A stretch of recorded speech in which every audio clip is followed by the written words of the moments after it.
Hello, good afternoon, everyone. This is Dr. Arpita Sharma and मेरे साथ हैं doctor Anirban.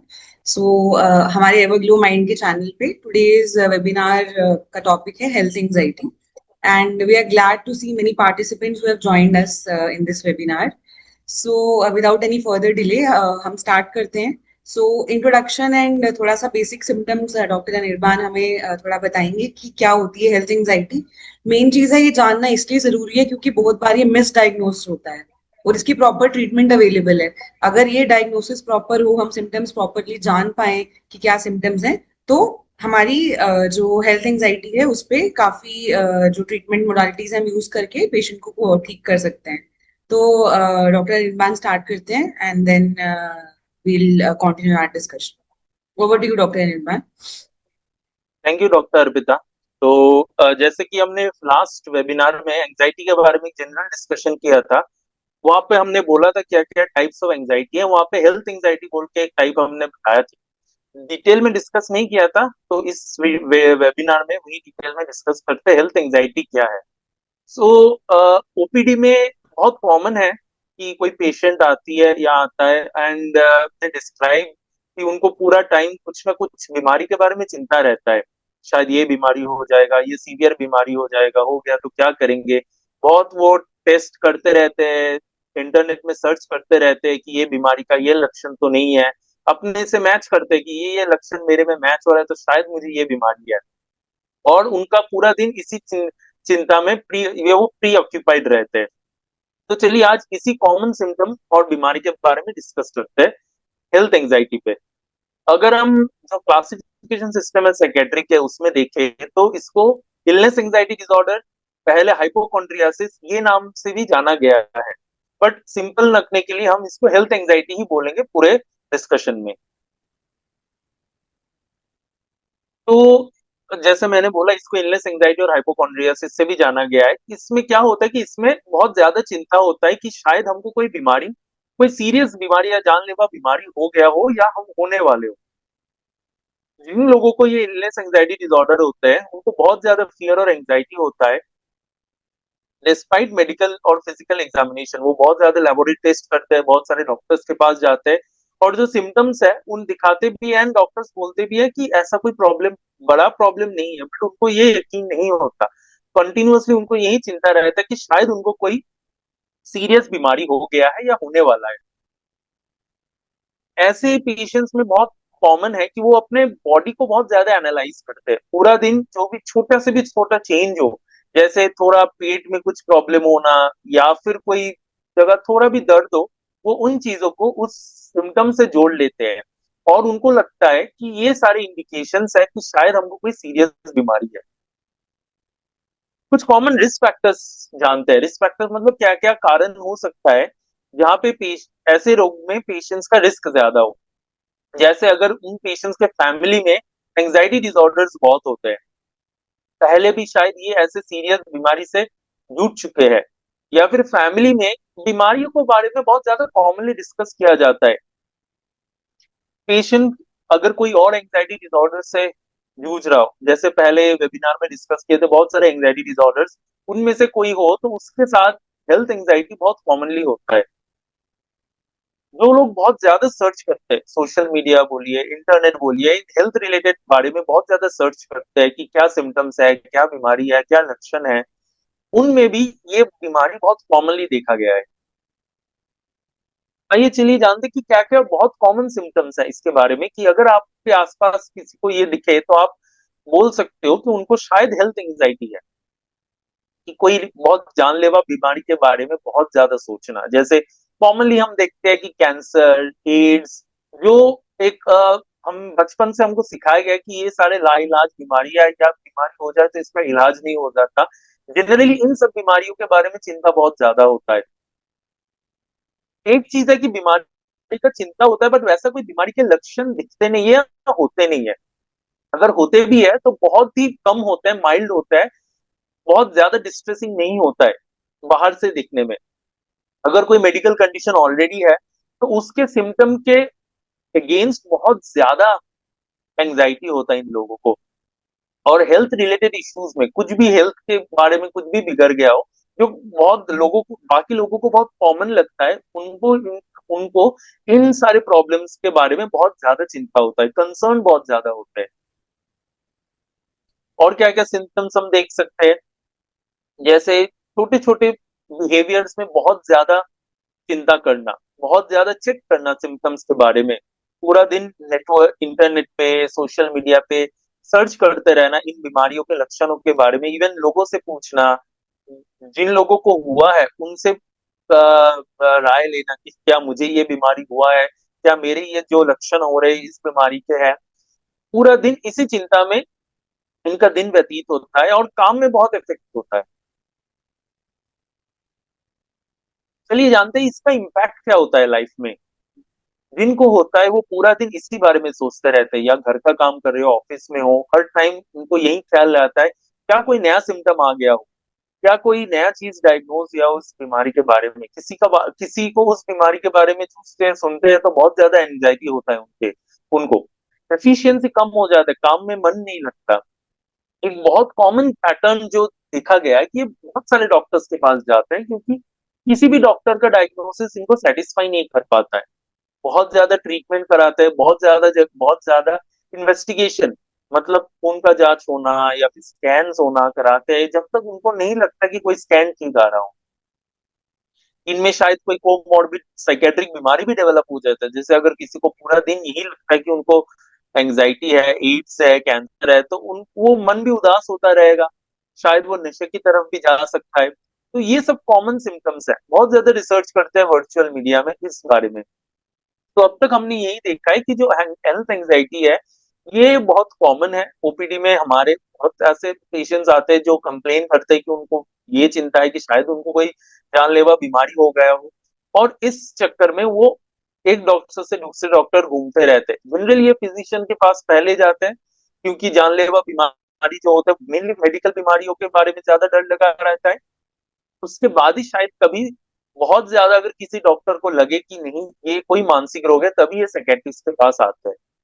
अभी मैं डॉक्टर अर्पिता से को हैंड ओवर करूंगा, वो बाकी इस टॉपिक के बारे में डिस्कस करेंगे कि कैसे इस बीमारी को हम अपने सराउंडिंग्स में, अपने नियर एंड डियर में पहचान सकते हैं। इवन फॉर डॉक्टर जो फिजिशियंस है, वो भी कैसे इस बीमारी को पहचान सकते हैं। Thank Uh, you. thank you, Dr. Anirban. Dr. Anirban has beautifully summed up what exactly is illness anxiety. So just to have it in one word, कि mostly people who have this illness anxiety disorder, basically the name itself is self-explanatory. Illness anxiety. They have an anxiety. They have that fear, that anticipation that they have gotten some serious illness. So maybe they think कि उनको कोई बीमारी होगी, cancer, ads और any other infectious disease, for that matter कोई भी बीमारी हो सकती है। तो वो प्री ऑक्यूपेशन की उनको कोई ना कोई बीमारी है, तो just to avoid that fear, to get reassurance कि एग्जैक्टली क्या बीमारी है या नहीं है, तो वो मल्टीपल डॉक्टर्स के चक्कर काटेंगे, मल्टीपल इन्वेस्टिगेशंस कराएंगे, टेस्ट कराएंगे, बट अल्टीमेटली रिजल्ट सब नेगेटिव आएंगे। कुछ भी उन टेस्ट में, ब्लड टेस्ट में, स्कैन्स में निकल के नहीं आएगा। बट इनिशियली सब निकल के नहीं आएगा तो दे फील रीअश्योर्ड कि ओके नहीं है मुझे कोई भी disease, life threatening disease. So for some time temporarily उनकी एंजाइटी रिलीव हो जाएगी उन टेस्ट को करा के, but maybe within span of few days और वीक्स अगेन वो एंजाइटी और फियर जो है वो फिर से स्टार्ट हो जाएगा, and then again they will go back to the same cycle of getting investigated thoroughly, visiting multiple doctors to seek that reassurance to find that disease which is not there. So जब ये pattern आप देखते हो आप किसी अपने loved ones में या नियर एंड डियर वंस में, तो then we need to understand, because all the investigations, all the test are negative, normal, but still that patient has that intense fear कि they might be having some illness. So that illness, when we talk about, it is not a physical illness, but it is illness anxiety disorder or hypochondriasis. So this way आप identify कर सकते हो. Why it is imperative or important to identify such people? Because one thing is that they are overwhelmed, they are anxious, it is causing a lot of dysfunction in their life, they are going for repetitive tests to a doctors, and then that is also adding on to the financial burden. And इस सब stressful situation में comorbid depression या और बीमारियां भी हो सकती है, जैसे डॉक्टर निर्मा ने बताया कि एडिक्शन में जा सकते हैं just to make themself calm, to relieve their stress and everything. So ultimately what we need to understand is that it is illness anxiety disorder. और ऐसा कोई भी आपके नियर एंड डियर वन आप देखते हो कि आपको ये पैटर्न मिल रहा है, तो आपको उन्हें एक मेंटल हेल्थ प्रोफेशनल यानी कि एक साइकाइट्रिस्ट के साथ लिंक करना है, क्योंकि उसकी ट्रीटमेंट जो है वो साइकाइट्रिस्ट ही करते हैं। And basically treatment for illness anxiety is required, not for finding a disease which is not there. So इसमें एक और कॉमन सिम्टम जो होता है जो लोग देखते हैं कि they will also pathologize the normal sensations या normal body के biological functions. Maybe they'll feel कि heart rate थोड़ा सा increased है, या palpitations हो रहे हैं, या they have some muscle soreness. So वो small जो चीज जो एक sensation है, या एक small जो biologically normal चीज जो हो रही है बॉडी में, उसको भी बड़ा वो magnification कर देते हैं उस चीज का भी. So a lot of that magnification happens, and then they pathologize. They say कि no, it is a part of some illness. So they go on that spree of finding what illness is, and when no illness is found, they again go back to that vicious cycle. So that is why it is important to identify, because it has biological impact. उनका sleep, उनका appetite disturb हो सकता है, comorbid depression हो सकता है, उनकी personal life जो है, अपने जो loved ones हैं उनके साथ relationship hamper हो सकती है because of the anxiety, and काम में भी problem आ सकती है, उनका job loss भी हो सकता है, because they are so much preoccupied, they're always thinking about some illness which is not there. Okay. So what are the treatment options basically available when I spoke कि हाँ हमें psychiatrist के पास जाना चाहिए इसके लिए. So cutting down that physicians again and again getting that test, because it is adding on to the financial burden. So that is very important. वो कट करके जब आप एक साइकाइट्रिस्ट के पास जाते हो और वो आपको डायग्नोज करते हैं कि हाँ आपको इलनेस एंजाइटी है, तो प्रॉपरली उसके मेडिकेशंस जो हैं स्टार्ट किए जाते हैं. Multiple medical modalities which are available. अगर कोमॉर्बिड एंजाइटी बड़ी ज्यादा सीवियर है या डिप्रेशन है, तो एंटी डिप्रेसेंट मेडिकेशंस जो हैं within the supervision of psychiatrist हम स्टार्ट करते हैं. We have plenty of options of anti depressant and anti anxiety medications which are given based on individual patient की पेशेंट प्रोफाइल कैसा है, क्या क्या चीजें और डिस्टर्ब है, उसके हिसाब से tailor made anti depressant treatment start की जाती है. And within some time it is started, and then if the patient becomes better, slowly and gradually under the supervision of the doctor only, medications जो है वो stop की जाती हैं. And patient को एजुकेट किया जाता है, क्योंकि वो सबसे ज्यादा इंपॉर्टेंट है. अगर अंडरस्टैंडिंग ही नहीं होगी कि इलनेस क्या है, प्रॉब्लम क्या है, तो जो सिम्टम्स हैं वो और बढ़ेंगे, एप्रीहेंशन जो है वो और बढ़ेंगे. So that is very very important first to understand, to educate the patient कि एग्जैक्टली इलनेस एंजाइटी है क्या है, and how the behaviours which they are doing repeatedly to seek that reassurance to get better, वो कितने counter productive हैं, वो कितनी anxiety को इंक्रीज कर सकते हैं. So cutting down those behaviours, वो checking behaviour again and again, internet पे गूगल करते रहना कि क्या सिम्टम है, मुझे ये सिम्टम हो रहा है तो क्या ये बीमारी होगी या नहीं होगी, फिर बाद में वो एंजाइटी का हाइटन होना, वो सब बिहेवियर्स जो है उस पर हम वाया काउंसलिंग एंड थेरेपी भी वर्क करते हैं, जिससे वो बिहेवियर्स कट होते हैं.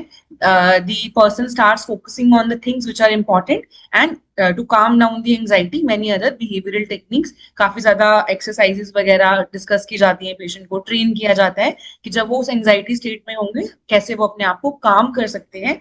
And if no treatment modality is working, they can any time visit the doctor and get the treatment changed, क्योंकि मल्टीपल ऑप्शंस अवेलेबल हैं इस बीमारी को ट्रीट करने के लिए. सो सबसे इंपॉर्टेंट चीज यही है कि इलनेस एंजाइटी है क्या है, और कब आपको एक डॉक्टर के पास जाना है, when you for identification and then going to the psychiatrist just to get the proper treatment. Because we see patients की उनमें for last 10-20 years illness anxiety जो है स्टार्ट हो गई होती है, but still they don't know that what it is exactly. They still keep on going every monthly or maybe weekly also to doctors and get those tests done, and all the tests are normal. So it can be that chronic also. So picking it very early and then giving a proper treatment is very very important, so that the person starts feeling better. So that was what we felt कि एक important है topic, क्योंकि हम ये patients जो हैं बड़ा commonly देख रहे हैं अपनी ओपीडीज में. सो वी डिसाइडेड कि चलो उस पर हम एक शॉर्ट डिस्कशन जो है वो प्लान करते हैं. So I guess you got some understanding, and if you have any questions you can write down in the chat box. Doctor Nirban, you want to add anything? हाँ, एक बहुत कॉमन क्वेश्चन होता है, देख रहा हूँ मैं लोग लिख पे रहे कि कब उनको लगेगा कि हमको डॉक्टर के पास जाना चाहिए. बिकॉज ये जो बीमारी का लक्षण होता है, जो बीमारी के बारे में चिंता होता है, बहुत कॉमनली होता है. जैसे कॉमनली देखा है कैंसर, एड्स, इन्फेक्शन। तो शायद उनको डर लगा रहता है कि साइकेट्रिस्ट के पास जाएंगे और शायद कोई असली में बीमारी हो, वो मिस हो जाए। तो इस डर को कैसे दूर करें? हम्म तो द सेम थिंग, मतलब मैंने जो पहले भी आपको पॉइंट आउट किया कि पहले तो आइडेंटिफिकेशन इंपॉर्टेंट है, और आइडेंटिफिकेशन पे आपने देख लिया कि रिपीटेटिव पैटर्न है कि आप जा रहे हो डॉक्टर के पास, कोई बीमारी निकल के आ नहीं रही है, सब टेस्ट नॉर्मल है, आप थोड़ी देर के लिए बेटर फील करते हो बट फिर से वो पैटर्न हो जाता है। जब ये पैटर्न आपको दिख रहा है अपने आप में या किसी और में, तो आपको ज्यादा उसमें सोच विचार करने की जरूरत नहीं है। You can just go to a psychiatrist and they will take care from there. They will make you understand की व्हाट एग्जैक्टली इट इज, आपकी अंडरस्टैंडिंग इंप्रूव होगी और आपके लिए स्पेसिफिक मेडिकेशन स्टार्ट जो है वो की जाएंगी। One more question I am seeing is that the people have doubts कि क्या मेडिकेशंस एडिक्टिव होती हैं और कब तक हमें लेनी है, कब स्टॉप करना है। हाँ, so we all have that apprehensions because how psychiatry involve कि साइकाइट्रिक मेडिकेशंस एडिक्टिव हैं, but we need to have that risk benefit because abhi we have multiple plenty of options available. And if you start the medications supervision of your doctor, and once you start feeling better, अगर doctors को लगता है कि चीजें ठीक हैं, आपकी understanding improve हुई है, आपके सारे जो क्वालिटी ऑफ लाइफ है वो भी इंप्रूव हुई है, कोई दिक्कत नहीं आ रही है, तो slowly and gradually with in a span of month also medications जो है वो डिक्रीज की जाती हैं, but only under the supervision of doctor. Suddenly आपको अगर आप बेटर फील कर रहे हो तो आपको इसका मतलब ये नहीं है कि आप स्टॉप कर दो medication and then, because we see many people, okay some people they don't relapse but many people can relapse also if the illness is very hmm. Chronic.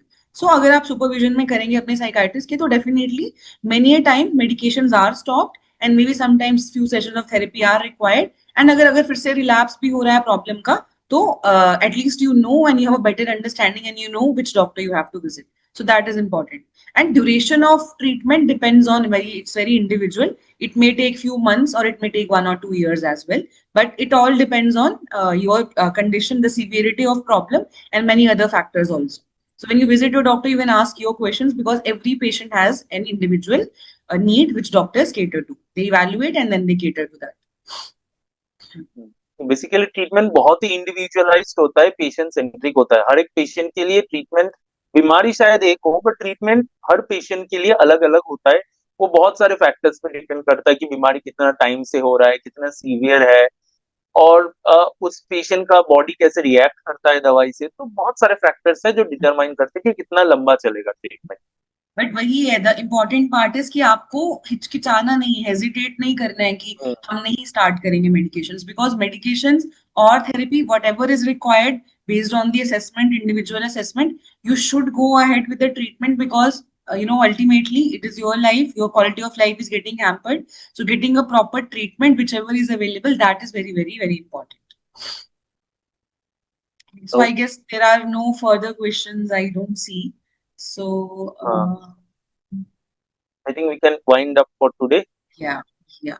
So thank you everyone for joining the webinar. Maybe next week also you can let us know कि which topic you want to discuss, तो हम उस पे एक short discussion plan कर लेंगे.